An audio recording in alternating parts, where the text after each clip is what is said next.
الحمدللہ وکفا والصلاة والسلام علی سید الانبیاء اما بعد اعوذ باللہ السمیع العلیم من الشیطان الرجیم بسم اللہ الرحمن الرحیم واضرب لهم مثل الرجلین جعلنا لأحدہما جنتین من اعناب وحففناہما بنخل وجعلنا بینہما زرعا۔ ہر قسم کی حمد و ثنا اللہ تعالیٰ کی ذات والا صفات کے لیے جو سارے جہانوں کا خالق و مالک اور پروردگار ہے، اور بے شمار لاتعداد درود و سلام آقا انعامدار پیغمبر بے مثال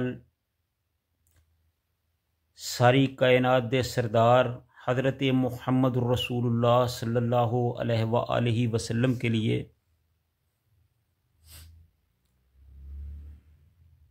اس آیت میں اللہ تعالیٰ نے دو آدمیوں کا ذکر کیا ہے جو باہمی دوست تھے، اور دونوں کو اللہ نے مال و دولت سے اور عزت سے نوازا تھا۔ ایک نے اپنا سب کچھ اللہ کی راہ میں خرچ کر دیا، اور دوسرا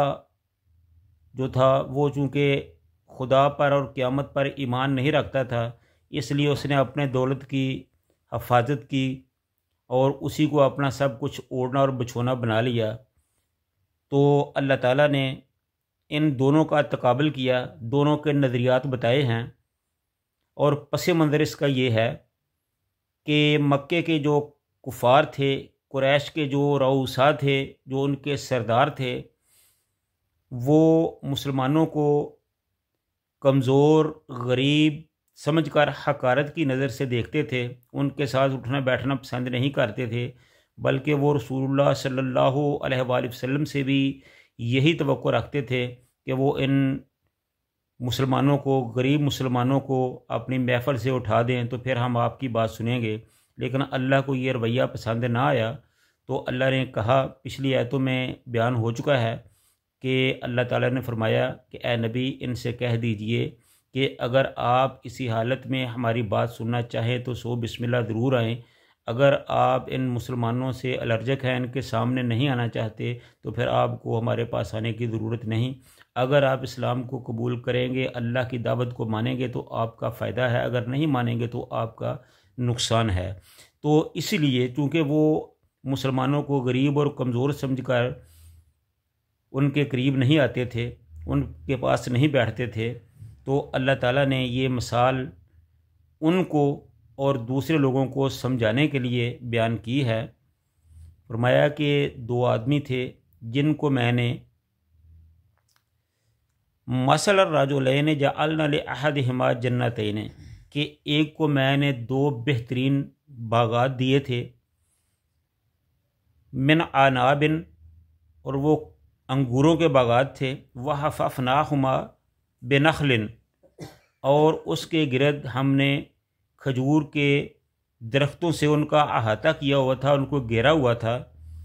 وجعلنا بینہما زرعا، اور ان دونوں کے درمیان ہم نے ایک کھیتی بنا رکھی تھی، یعنی کہ اس کے لیے یہ دنیا کا ساز و سامان ہی تھا۔ ایک تو دو باغ تھے وہ بھی فائدے میں تھے، اور پھر اس کے گردا گرد کھجوروں کے جھنڈ تھے وہ بھی فائدے میں ہی تھے،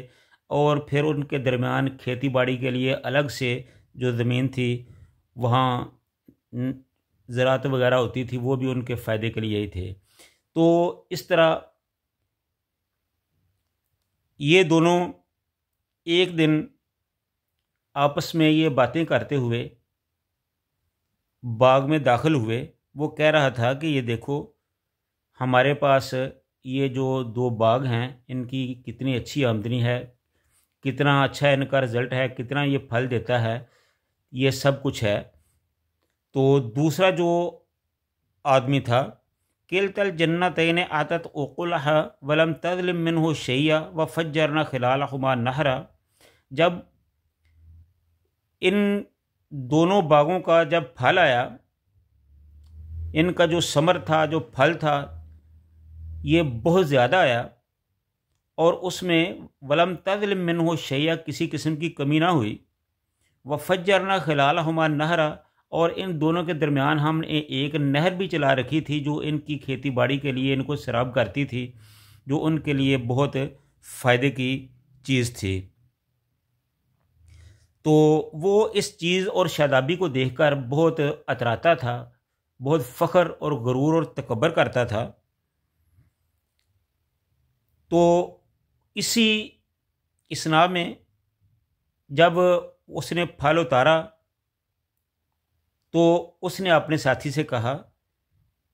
कि ये देखो, ये जो मेरे 2 बाग हैं, इसका कितना फल आता है, इसकी कितनी आमदन आती है, और इसकी वजह से मैं तुमसे माल में, औलाद में, इज़्ज़त में, जाहो जलाल में और दुनिया की दौलत की गिनती में तुमसे बहुत अच्छा हूँ। तो जब उसने इस किस्म की बातें की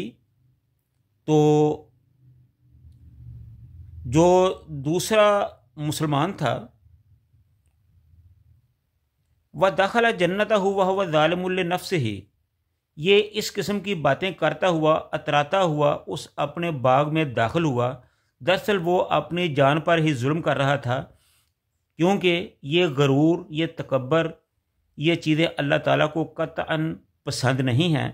काला मा अज़ुन्नु अन तबीदा हादिही अबदा, उसने कहा, उसने अपने साथी से कहा कि मैं समझता हूँ, मैं ये ख्याल करता हूँ, मैं ये गुमान रखता हूँ कि ये जो मेरे बागात हैं ये हमेशा इसी तरह रहेंगे और ये इन पर कभी भी तबाही और बर्बादी ना आएगी।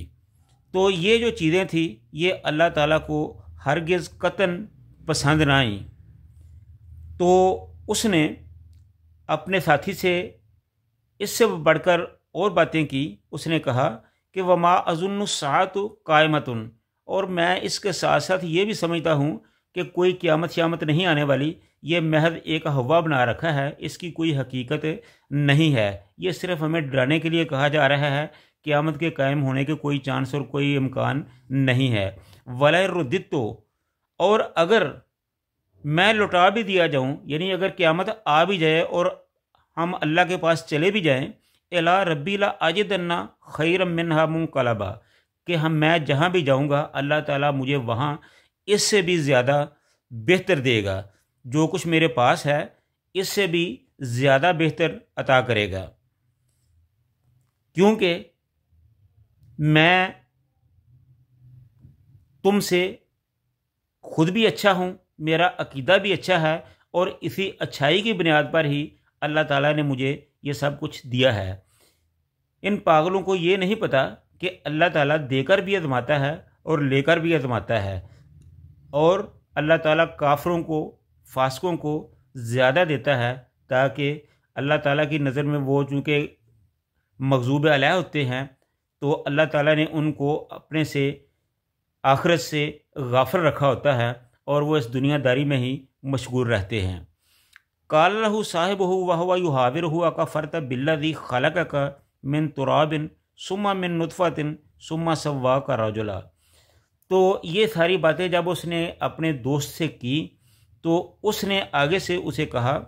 कि ये जो तुम बातें कर रहे हो ना, ये सरासर गलत हैं, इसका तुम पर वबाल आएगा। तुम अपने मालिकों की, जो अपने मालिक की जो नेमतें हैं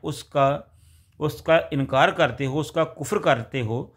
तो जिसने तुम्हें पैदा किया है तुम उसका कुफ्र कर रहे हो, उसकी नेमतों से इनकार कर रहे हो, तो अल्लाह ताला की तरफ से तुम पर किसी भी वक्त वबाल आ सकता है। लिहाजा तू सुधर जा, ऐसी बातों से बाज आ जा। अगर तू बाज ना आया तो तुम्हें इस दुनिया में भी और आखिरत में भी इसके नतायज जो है वो भुगतने पड़ेंगे। तो इसके साथ आगे क्या हुआ वो इंशाल्लाह हम अपने आइंदा प्रोग्राम में बताएंगे। अल्लाह ताला से दुआ है कि अल्लाह ताला हमें अपने दीन, अपनी शरीयत, अपने अहकाम पर कायम दायम रखे और उस पर अमल करने की तौफीक अता फ़रमाए। व आखिरु दावाना अनिल हम्दुलिल्लाहि रब्बिल आलमीन।